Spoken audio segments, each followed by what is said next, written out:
أشهد أن لا إله إلا الله وحده لا شريك له وأشهد أن محمدا عبده ورسوله أما بعد فأعوذ بالله من الشيطان الرجيم بسم الله الرحمن الرحيم.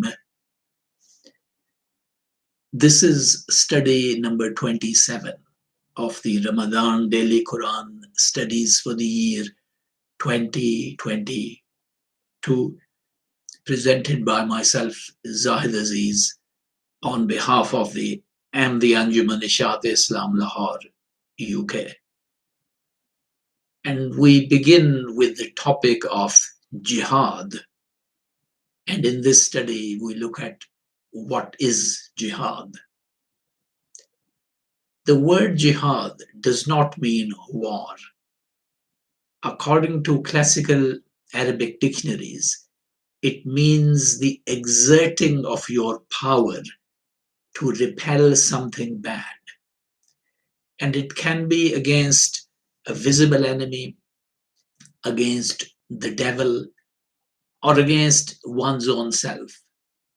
This word by itself does not refer to any specific religious duty of Muslims. In Arabic, it can even be said that non-Muslims are conducting a jihad against Muslims.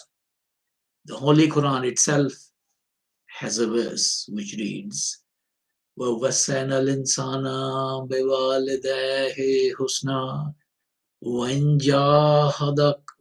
جَاهَدَاكَ لِتُشْرِكَ بِي مَا لَيْسَ لَكَ بِهِ عِلْمٌ فَلَا تُطِعْهُمَا, which means, and we, God, we have enjoined on man goodness to his parents.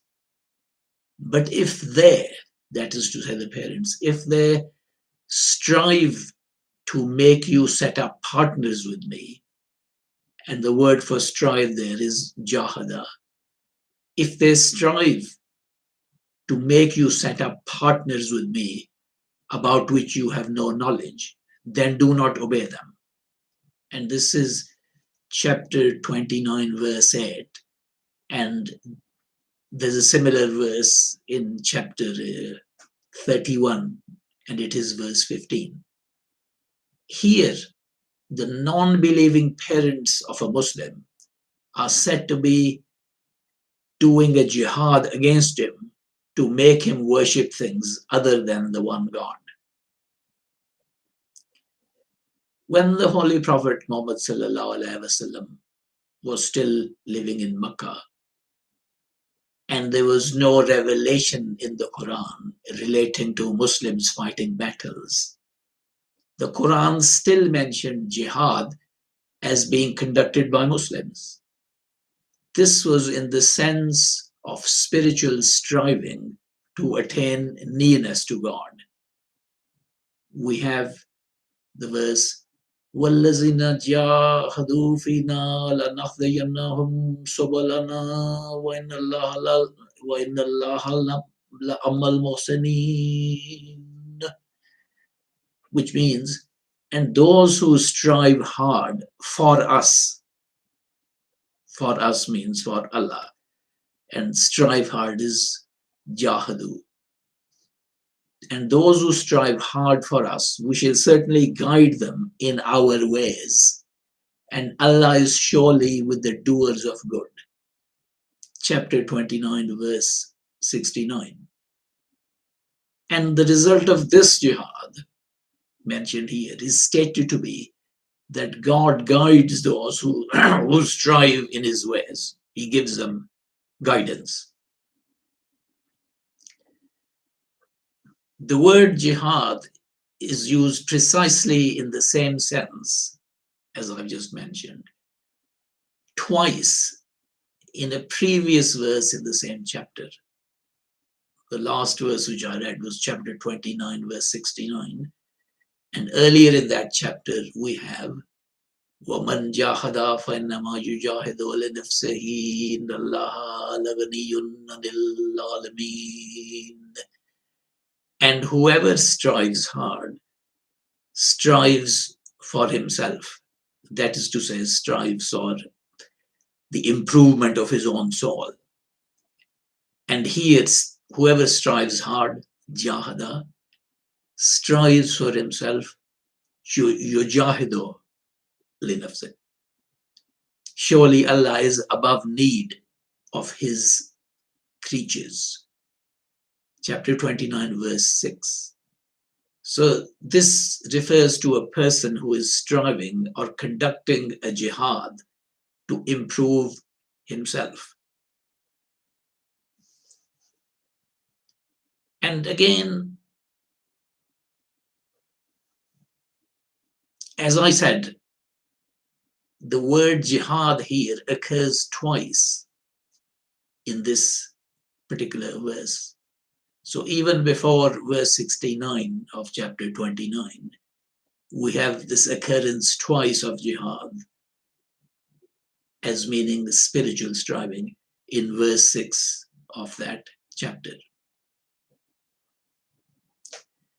And again, before the Holy Quran ever mentioned Muslims as having to fight battles, it mentioned their jihad, which consisted of bearing their difficulties patiently in the face of persecution, the persecution they were facing because of their faith. And this was the persecution which forced them to flee for their lives. And we have this verse, Summa inna rabbaka lillazina hajaru min ba'di ma futinu summa jahadu wa sabaru inna rabbaka min ba'diha laghafurur rahim. Chapter 16, verse 110. And the translation is, then surely your Lord, to those who flee after they are persecuted, then struggle hard, jahadu, then struggle hard, and are patient. Surely your Lord, after that, is protecting, merciful.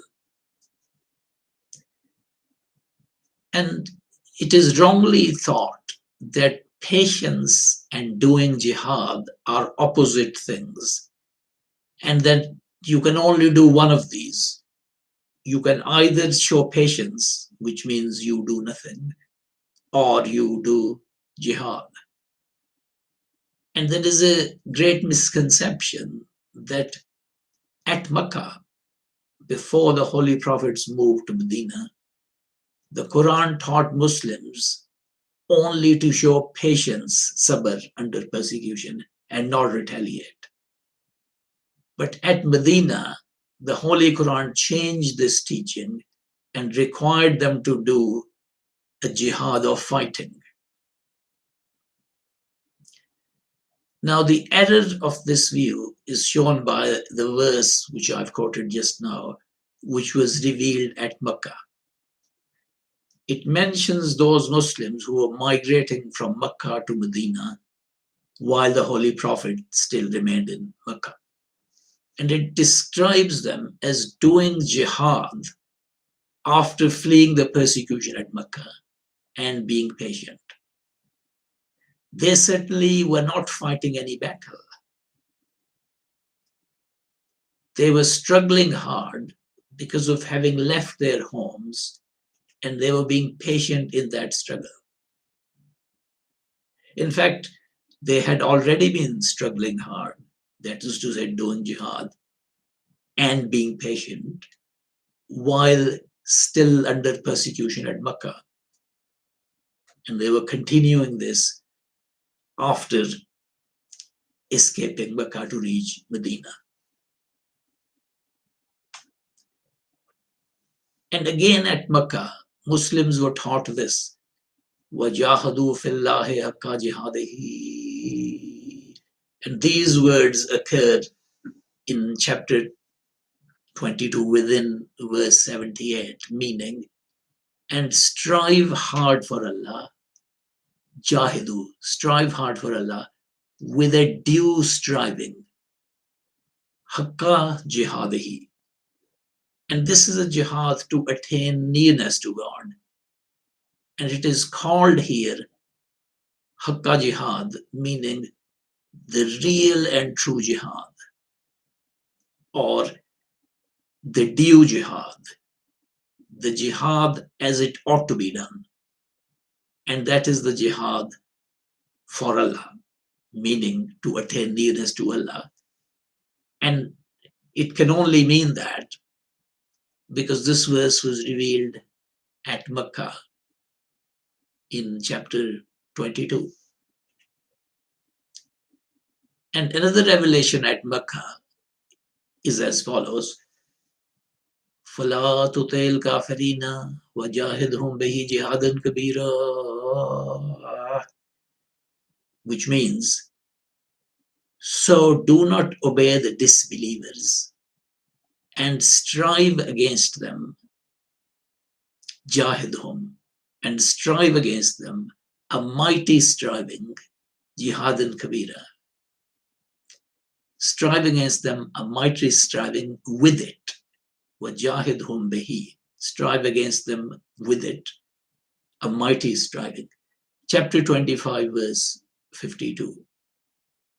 And this mighty striving with it or by means of it means by means of the Quran.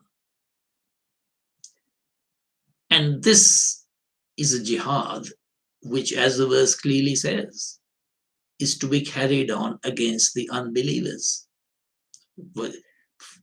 And obey not the disbelievers and strive against them, jahidhum bihi, strive against them with it. So clearly it's a jihad to be carried on against the unbelievers. But it is not by means of the sword, but by means of the Quran. The words with it mean with the Quran. And it is here called, as you can see, a mighty or great jihad, jihad and kabira. So the last two verses which I have quoted, they show that in the terminology of the Holy Quran, a jihad is the struggle to attain nearness to God and to subdue one's wrong desires. And it is also the struggle to win over the unbelievers, win them over to Islam, not by means of force, but with the truth and arguments brought by the Quran. And these two things, struggle to attain nearness to God, subdue one's wrong desires, and the jihad by means of the Quran, that is described as the real, true, and the greatest jihad. That is the end of this study. ربنا تقبل منا إنك أنت السميع العليم وتب علينا إنك أنت التواب الرحيم. آمين.